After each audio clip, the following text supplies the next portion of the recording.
Hei tuturor, bine ați venit la un nou episod din Bucătăria fără gluten. Numele meu este Radu și astăzi am lângă mine pe Paula. Bună! Iar împreună o să gătim o rețetă foarte rapidă de Crăciun, o tartă ro vegană și fără gluten, pentru care vom avea nevoie de următoarele ingrediente. 200 de grame de curmale fără sâmbă, 130 de grame de miez de nucă, 200 de grame de ciocolată neagră, pentru decorat câteva frunze de mentă și o portocală, vaja a 2 portocale bio, 800 de ml de lapte de cocos, iar pentru cremă 200 de grame de caju, 4 linguri de sirop de agave și o fiolă de esență de vanilă. Se toarnă 400 de ml de apă fierbinte peste caju. Amestecați curmalele și nucile într-un robot de bucătărie până când se incorporează complet.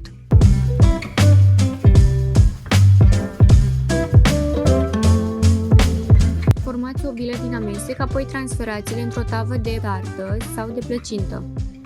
Întineți saladul până când acesta acoperă toată suprafața tăvii. Păstrați 200 de ml de lapte de cocos dintr-una dintre conserve. Turnați restul într-o oală la foc mediu. Amestecând constant înainte de a adăuga esența de vanilie și coza de portocală.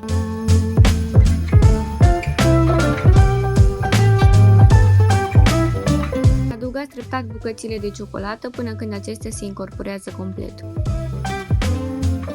Turnați amestecul în formă, lăsați-l la răcie și apoi introduceți în frigider pentru câteva ore.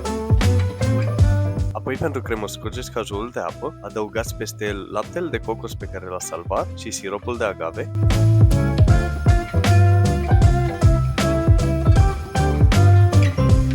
Rânduiți-le până când acestea se vor transforma într-o cremă omogenă și cremoasă, apoi la final adăugați și esența de vanilie. Iar pentru decorat, puteți să topiți puțină ciocolată și să o adăugați într-un poș, tăiați o portocală în felii și mai decorați cu coajă rasă de portocală, câteva frunze de mentă și puțină pudră de roșcov.